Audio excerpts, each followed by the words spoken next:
get another one that goes green. Must have changed foes on the team. Remember when you let me in between? That was 2017.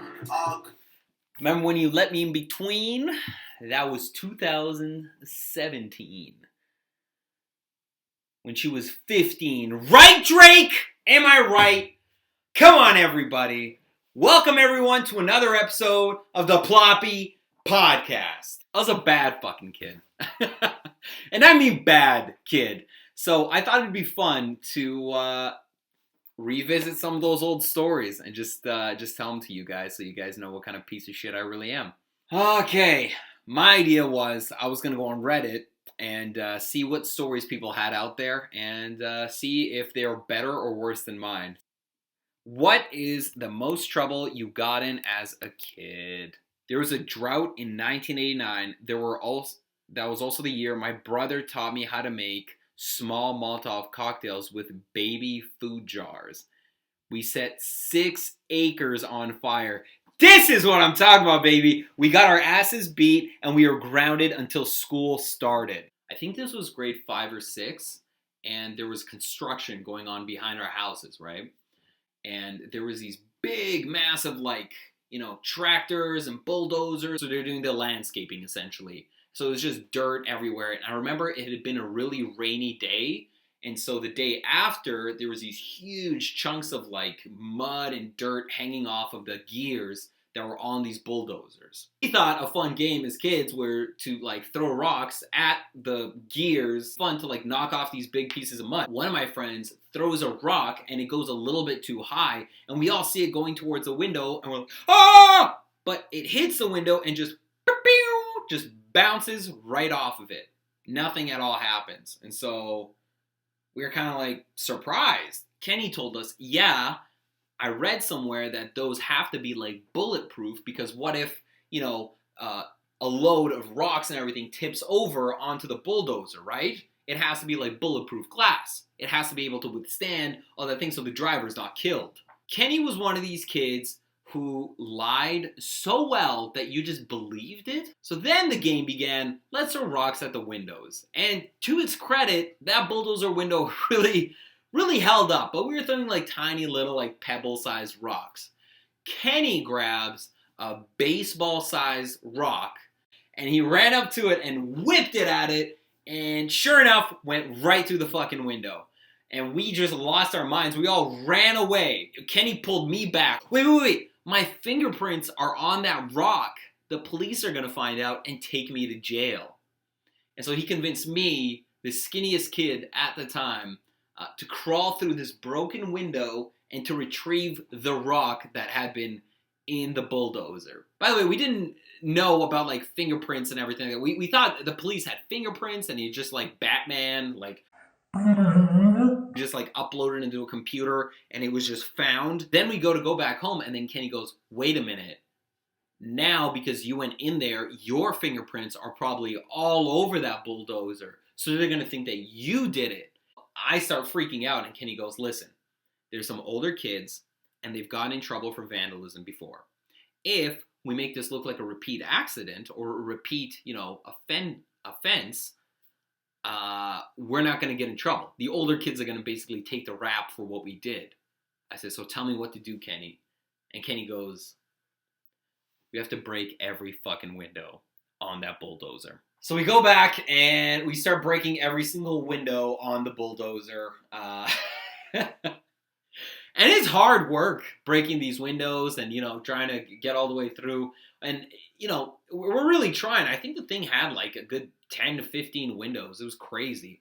In the morning, while we are waiting for the bus, the guy drives his bulldozer on the street and he's in his bulldozer with all the broken windows and he's just really pissed off. And so me and Kenny just split, right? We're just jumping over fences and whatever. And all the other kids at the bus stop didn't even flinch because they had no idea what was going on. If we were smart, we would have just stayed right there. But I remember I was in a neighborhood as a kid and I was one of the younger kids. I think it was about 7 or 8 years old. And these older kids were about 12, 13.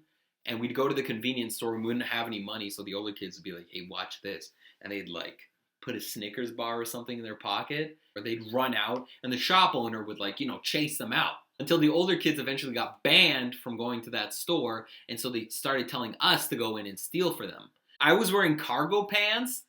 I literally filled up my pockets until I had to hold them up by the belt because they were going to fall down. I remember stuffing candy into my underwear, stuffing candy into my pockets, stuffing candy into my shoes, literally full. I literally could not carry any more candy on me if I had tried. I didn't steal often. I think that was the only time. I shot my brother in the neck with a BB gun. Some 12 years later, the BB is still in his neck and we can't get an MRI. Permanent scars. Let's talk about them. In the snow time, there would be snow cleaning, and in the cul-de-sac, they don't really have anywhere to push the snow, because usually they push them on the side of the roads here in Canada. Or in a cul-de-sac, they don't have that, side. They'd be pushing onto people's driveway. So instead, they push all of the snow down towards the end, and they make a big giant mountain of snow. And I remember all my friends were like, oh, we should build snow forts in there. And so I asked my dad, and we were able to borrow a couple shovels, and we were digging away, and we actually made some cool tubes going through and everything. So we had to use metal shovels. And this kid was behind me, and we were it was late at night, and we were digging, and I was like, hey, Cody, bro, you better watch out, because this is my digging area, okay? Go dig over there. And Cody was like, no, I want to dig here, too.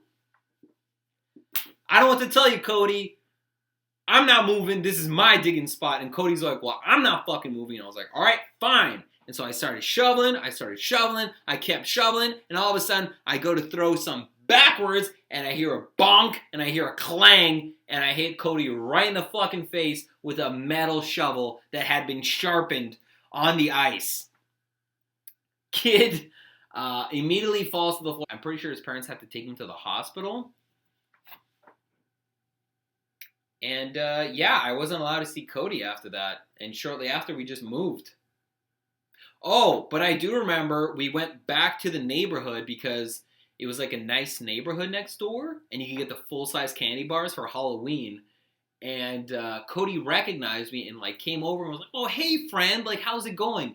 And he had a huge fucking scar from his end of his mouth to up to up here, by his sideburns. One of the worst Joker scars I've ever seen in my life was just on his face. I was like, whoa, hey, Cody, how's it going, man? Oh, permanent scars. Either trying to change my own diaper or lying about it, looking at my sister naked. What? My family was always open and honest about sexuality. There was no need to close doors when changing, masturbating, or anything like that. Yo, bro, no, please don't tell me this. No! One time, my older sister was dancing in a room naked and kind of touching herself or playing with her toys or whatever. I stood in the hallway so she couldn't see me because was a little embarrassed or something. My parents walked up and I ran and lied about it. I got in trouble not for watching her, but because I lied about it. I guess it was the first time I did something like that, and they wanted to set the example and standard for honesty. When my brother and I didn't guard our younger sister while she was climbing the bunk bed's ladder. We were explicitly told we needed to make sure she was safe as she was climbing up. While she fell and had a seizure, she was epileptic. And my dad was so angry at us. I always feel guilty for it, even to this day, about 20 to 22 years later. Did I do anything mean to my sister? Let's see here. I mean, I remember we used to play on the trampoline, and I would just do wrestling moves on her because it was on the trampoline. So I'd be like RKO or Randy Orton, I don't know. I would just try all these different moves on her when she was trying to play in there, and I would just pick her up and literally just toss her like it was a pro wrestling match. This is probably one of the worst ones that I've ever done.